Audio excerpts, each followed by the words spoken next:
Hey folks, Jer here at The View with the news for Thursday the 20th of October. Game day as well, Leeds against Leicester, and some news on that game later on.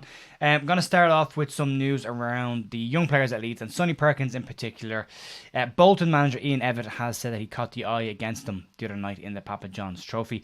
He's good friends with Liam Cooper, Ian Evatt, and he said that he speaks to Liam on a regular basis about the young players at Leeds and the potential there. Mostly, he said, for loan signings that Bolton could make. And he said that Cooper's told him that a couple of players had mentioned Perkins in the past, but he said he really stood out when they played him. He said his control of the ball was excellent and his ability to bring other players into the game as well as his movement were excellent to see. So could we see Bolton making a move for some Leeds under 21 players in January? Wait and see. Moving on to other young players that have come into the first team, and Pascal Struijk looks set to miss out on the World Cup, and that is according to Voteball Premier in Holland, who say that Louis van Gaal is likely to stick with the squad that got him to the World Cup. Said that players like Sven Botman and Pascal Struijk, although both playing very well, are likely to miss out if Van Gaal goes with his preferred option of maintaining the squad that he had that qualified him for the World Cup. That could change with injuries as well. And about the World Cup then as well, Luis Sinisterra is not going to head back to Colombia for the World Cup. He is likely to head with Leeds to the United States for their camp during the World Cup.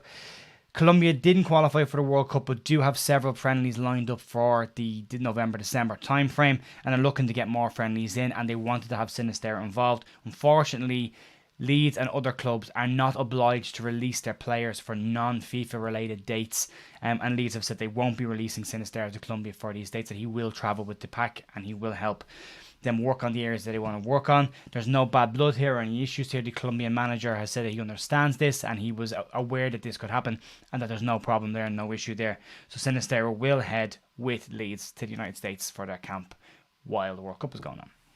On signings and players coming in, Brereton, Diaz, just put a penny in the jar. Savilla are said to be leading the race to sign the Blackburn striker who scored an absolute banger earlier on the week. Leeds and Everton are keeping an eye on the situation, but it is said that Brereton Diaz, who has scored 25 goals in 39 games for Blackburn, and they are second in the table in the Championship, or top at one point during this week. It's said that he actually has a very good relationship with the Sevilla manager, George Sampaoli, who was the former Chilean manager as well. And I said that because of that, they reckon that puts Seville in a prime position to sign the striker. Also said that Sampaoli will make Brereton Diaz the central focal point of their rebuild in Sevilla. Leeds are still keeping an eye on it. I'd be interested to see what happens come January. Seville don't have to buy him in January. They can sign a pre-contract agreement. If Leeds and Everton want to sign the player, they have to buy him. They can't do a pre-contract agreement in January because they're all in England.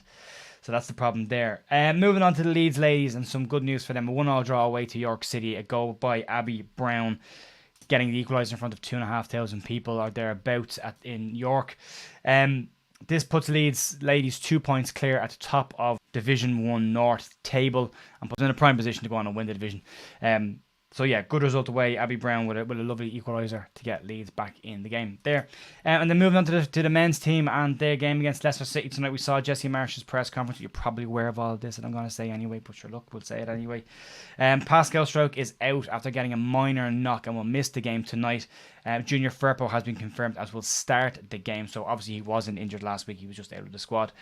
Firpo start. Marsh has been very, very complimentary about Firpo. He said in terms of his technical ability, he's one of the top players in the group.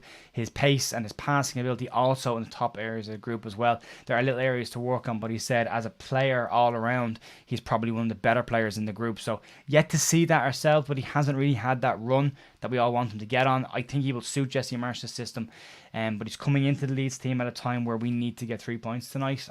There'll be pressure in that game.